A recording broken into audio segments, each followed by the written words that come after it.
A palace built on the scar of the world's largest open cast tin mine, thrones for heads of state, marble halls, and thousand horses, and now echoes. Tonight, we step into Malaysia's most extravagant hotel and ask, why did the palace of the golden horses fall silent? And who still walks its corridors after midnight? Welcome back to Sathiya.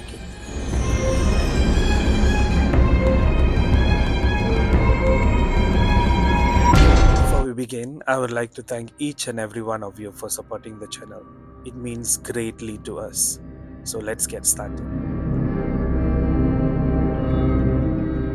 This isn't downtown KL, it's Sri Kembangan, within Mine's Wellness City, a township carved out of the Hong Fat mine, once the largest open cast tin mine on earth.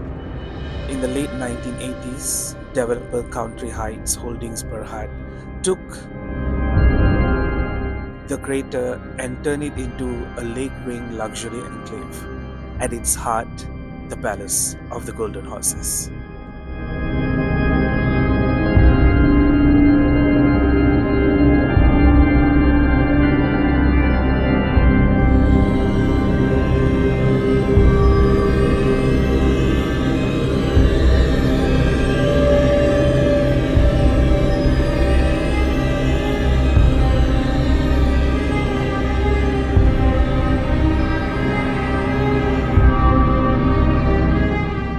Numbers vary depending on who you ask.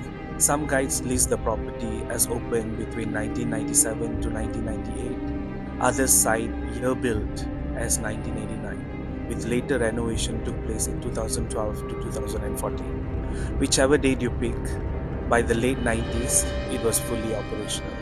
9 floors, about 472 rooms, event spaces, and it was nicknamed as Asia's most extraordinary hotel.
So, what happened here? Like many luxury properties, it battled market shocks over the years. It got a facelift and even announced a January 1, 2021 reopening push after the pandemic slump. But recovering 5-star operations isn't like flipping a switch.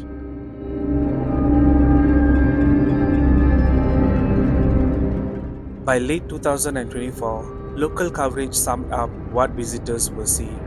Portions temporarily closed for renovation and rebranding. Not fully abandoned, the healthcare around there still operated within the complex, and the ballroom hosted occasional events, but large areas felt eerily unused.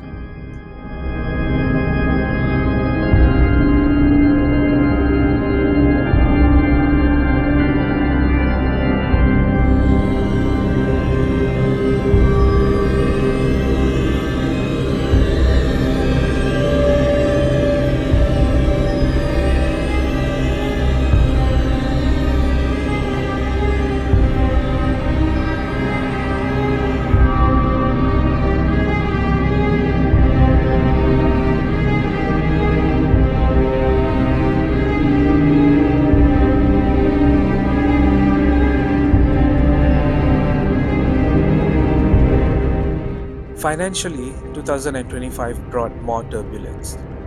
Filings and reports show winding up petitions tied to the palace's operating company, with a court date fixed for November 2025. These don't prove the palace is gone for good, but they explain the limbo, the dust, and the locked doors. Meanwhile, the healthcare around there kept advertising services inside the East Wing, reminding everyone the palace wasn't a corpse. It was a half asleep giant.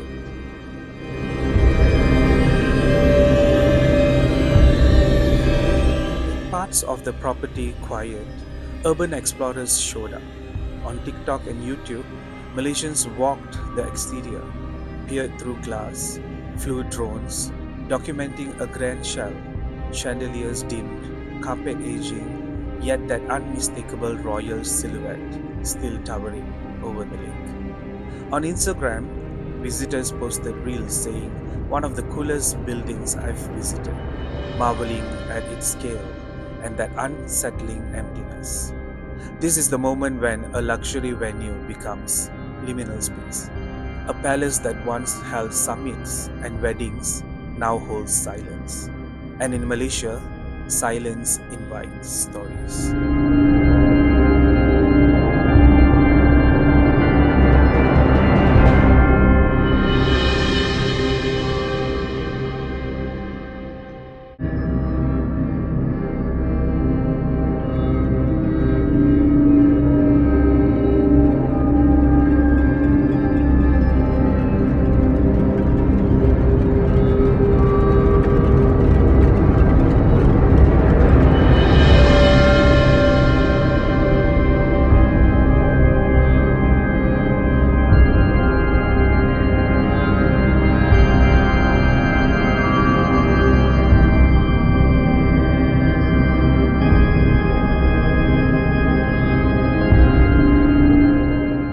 Long before the slowdown, guests were already swapping ghost stories.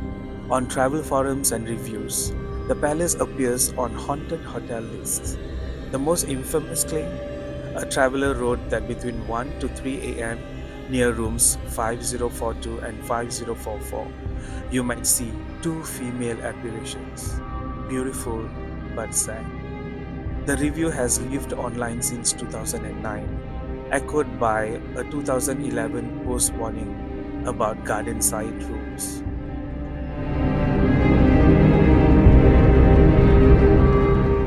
Local threads list the palace among KL's haunted hotels, shared more than urban folklore than official record. But the pattern is the same: cold rooms, soft knocks, elevators that stop on the wrong floor, the feeling of being watched when the corridors turn quiet.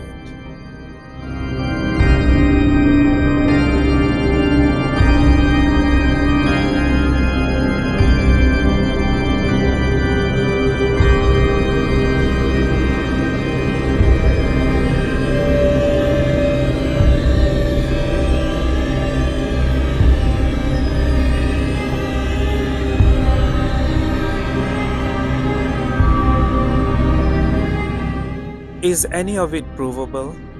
Paranormal claims rarely are, but architecture can sell a haunting colossal ceilings, long symmetrical corridors that echo of your own footsteps, returning as somebody else's. Add lakeside mists and horses frozen in mid-gallop. It's a stage set for fear.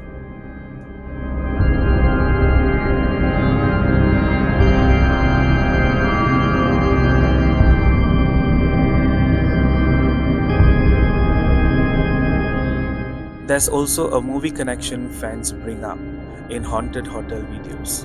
How an opulent Malaysian property was used as a spooky backdrop in a Chinese haunted hotel film, folding cinema myth back into real corridors. Whether that specific shoot happened here or simply fuels the legend, the palace benefits or suffers from the echo. And as urban footage spreads, new first-hand comments pile up.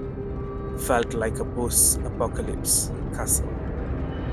Thought rooms would look different, creepy but beautiful. Not demons, just that heavy liminal feeling.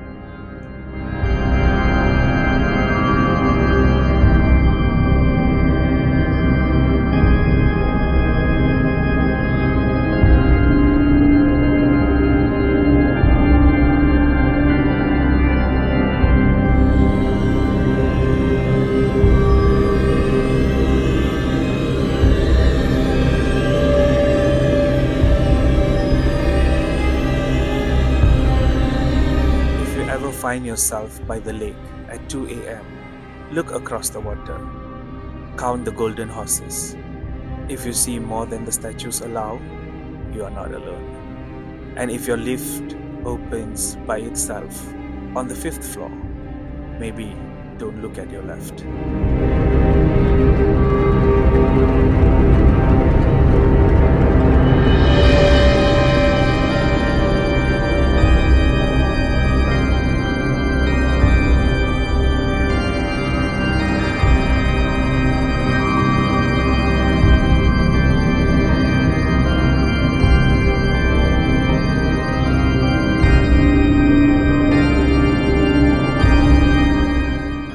Let me know in the comments what you felt watching this video.